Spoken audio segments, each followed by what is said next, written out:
नमस्कार।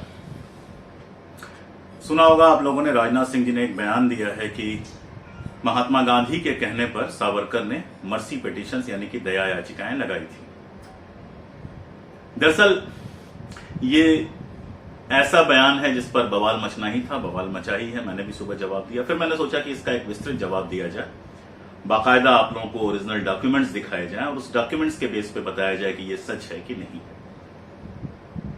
ये सच है कि गांधी जी ने एक लेख लिखा था और उस लेख में सावरकर बंधुओं की रिहाई की मांग की थी। लेकिन ये लेख कब लिखा गया था, आप स्क्रीन पे देख पा रहे होंगे।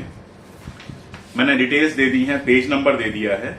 अगर आप collected works of Mahatma Gandhi पढ़ेंगे, इसके वॉल्यूम 20 खंड 20 में जाएंगे और पेज नंबर 369 से 71 पढ़ेंगे तो गांधी जी का एक लेख है जिसका शीर्षक है सावरकर ब्रदर्स। इस लेख की शुरुआत में जो ब्रिटिश प्रोक्लेमेशन था एक, जिसमें यह कहा गया था बाकायदा कि ब्रिटेन सरकार जो है, इंग्लैंड की जो सरकार है, वो ऐसे कैदियों को रिहा करेगी जो आजाद होने के बाद नियम कानून से रहेंगे वगैरह वगैरह। उसको उन्होंने कोट किया है और कोट करके ये मांग की है, ये कहा है, ये अपील की है बल्कि कि सावरकर बंधुओं को भी रिहा किया जाए। ये सच्चाई है। लेकिन क्या गांधी के कहने के बाद मर्सी पिटीशन लिखा गया? आप स्क्रीन पे देखिए दूसरा पत्र। मैंने जानबूझ के कहीं और से नहीं उठाया है।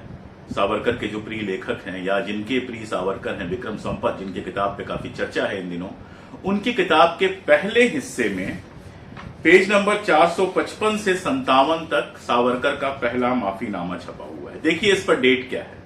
इस पे डेट है 14 नवंबर 1913 की। यानी सावरकर अपनी पहली माफी, अगर हम विक्रम संपत को ही सही मान लें, तो सावरकर अपनी पहली माफी 14 नवंबर 1913 को मांग चुके थे। 1920 में तो वो हिंदुस्तान आ चुके थे।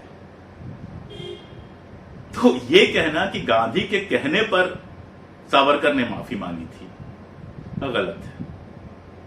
गांधी ने कहा 1920 में, वो भी माफी मांगने के लिए नहीं कहा, ब्रिटिश सरकार से यह अपील की कि रिहा कर दे। क्यों अपील की?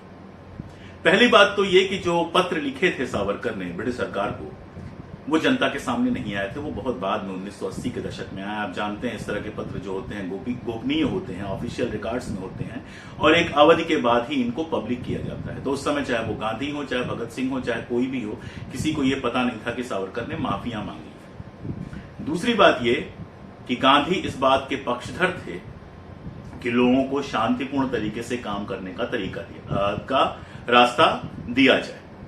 यानी भले वो कानून का उल्लंघन करके, हिंसा करके जेल में बंद हुए हैं, लेकिन उनको रिहा किया जाए और उसके बाद वो शांतिपूर्ण तरीके से राजनीतिक आंदोलन अपना चलाएं।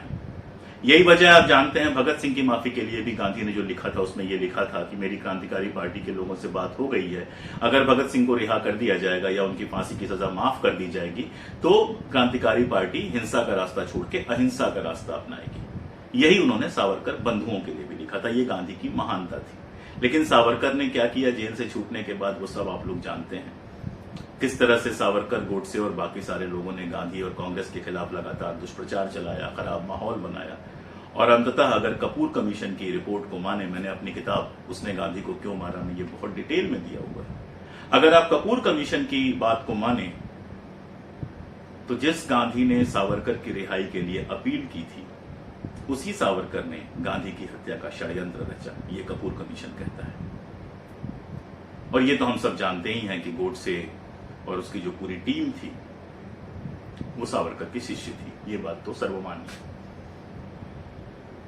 खुद गोडसे ने लिखा है। तो वो अपने शिष्यों को क्या शिक्षा दे रहे थे जिसके चलते उनके शिष्यों के मन में इतनी घृणा भरी कि उन्होंने गांधी की हत्या की, ये समझा जा सकता है। तो ये तो एक तरह की एहसान फरामोशी है कि जिस आदमी ने आपकी रिहाई की अपील की हो, आप उसकी हत्या की साजिश रचने वालों का साथ थे। लेकिन जो तथ्य यहां शुरू में उठाया गया था, जैसा राजनाथ सिंह जी ने कहा था कि क्या गांधी के कहने पर सावरकर ने माफी मांगी थी?